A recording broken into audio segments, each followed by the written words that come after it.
Take some pride in your wardrobe, man. All it is. I mean, I get it. I've been there. Can't find a sock. Got long pants on. No one's going to see anyway. But anytime you think that way, you're going to take your shoes off. It's bound to happen. My go-to back in the day was Five Guys. After a night of drinking, get a big old greasy double bacon cheeseburger. Some people do the hair of the dog, drink whatever they were drinking last night. Not for me. Big greasy burger. That's the only thing that's gonna fix it. Maybe an egg. Put an egg on it. Done. There's no shame in it. As a dude, I mean, it's kind of like a check off a bucket list. You know, you walk out, there's some pride to it. As a chick, yeah, it's biased, but it's how you own it. If you walk out looking ashamed, that's the walk of shame. If you walk out wearing what you're wearing the night before, but have the head held high, it's not a walk of shame. It's a walk of pride. You can own it. I would. If you've had your license long enough, bound to hit something. Everyone does it. Starts out with maybe like a squirrel, a rabbit. You don't think too much about it. It's gonna happen though. Graduate up to maybe a deer. For a lot of people, that's where it stops. I got a couple buddies though. My boy Benji, he hit a black bear. Shit's nuts. He had a Jeep Cherokee, went down the road. He said it just ran out in front of him. He got it. Until recently, the coolest thing I hit was a wolf, which is already pretty cool. I was with my boy Joey. We were driving, ran out, fucked up the undercarriage, a bunch of fur stuck under there. But I just hit a horse, a goddamn horse. I came around a turn. I just saw 4 legs. It was white. Didn't know what to do. It was night. Headlights were shining on it. Started galloping at me. There's no swerving from that. Hit the side of my car, took off my mirror, took off my door handle, put a little dent in the side. You don't know fear till you hit a fucking horse, dude. One of the best movies of all time. It's Jaws. Doesn't matter what time of year. If it's on, it's on. You're gonna watch it. During Shark Week, I've watched it back to back. One of the best movies ever made. Quotable, relatable. When you're young and you watch it, you don't want to take a bath. Made you afraid of the water.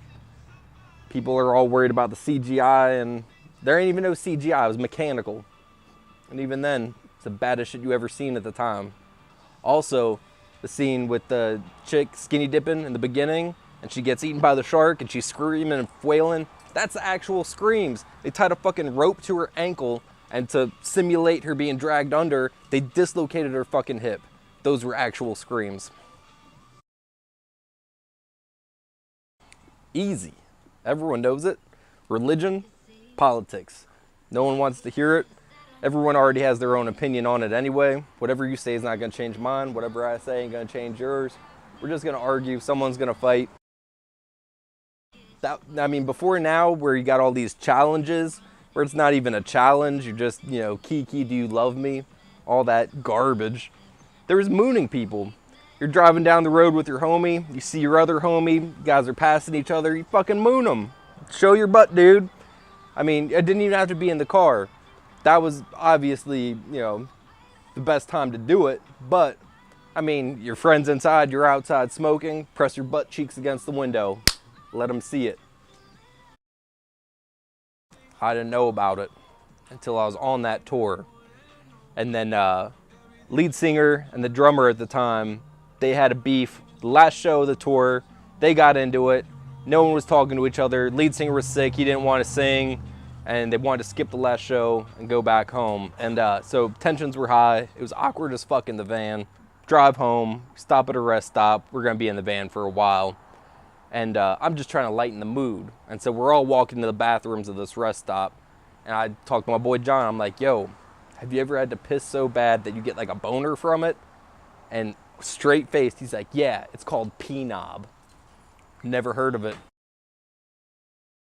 Not too proud to say I haven't done it. I know other people have done it too. I'm not gonna name names. I'll use alias Phil, aka Spill, Norfolk. You know who you are. His real name's not Phil, don't worry. But it's gonna happen eventually.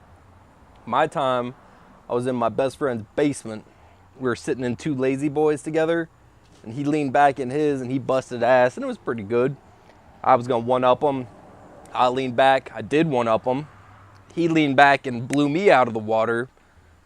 I leaned back, and the sound was just like immediately, like I knew it was bad news. I had to do the walk of shame up his stairs. This was his parents' house.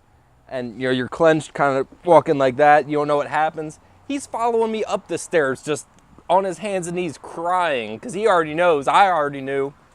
Went to the bathroom, took off the pants, looked. Sure enough, wasn't a lot, but it's enough to count. I know who sent this in. I know what they want. They want some type of drug story. I'm not going to give it to them. Instead, I'm going to talk about stomach acid. Never affected me. I could eat whatever the hell I wanted, dude. Got a little bit older.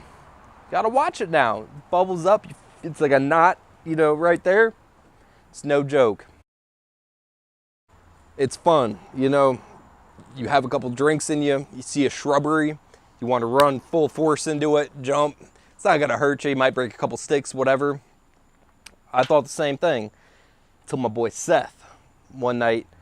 I wasn't even there, so I can't even talk like I was there, but I heard the story and I saw the scars. He jumped into some bushes, ran and jumped, and a stick fucking pierced him right through the ass cheek. He said it was a couple inches from getting his poop sack. That's what he said. He said he would have been shitting in a plastic bag the rest of his life. I like to do the sneaky route. You know, I'll be having a good time. I'll go around the back of the place, get rid of whatever, puke and Riley. Yo. And Lead starts in nowhere. but sometimes you don't make it out back. You don't get to do that sneaky one. And in that case, you got to improvise. Maybe you can make it to a bathroom. In that case, do the toilet, not the sink. Toilet, you can flush. Sink, it clogs up. You're drunk, you try to wash it down, it fills up. It's disgusting. Don't do it. No. You don't have it, it's okay. Now go like that. There's no flappage. That's not a bingo wing. A bingo wing is when you see, it's usually an old woman, let's be honest, an older woman, a little obese. When she's like this, the fat roll comes over the elbow. It's hanging. She gets bingo, she yells, bingo! And that wing flaps in the breeze. Bingo wings.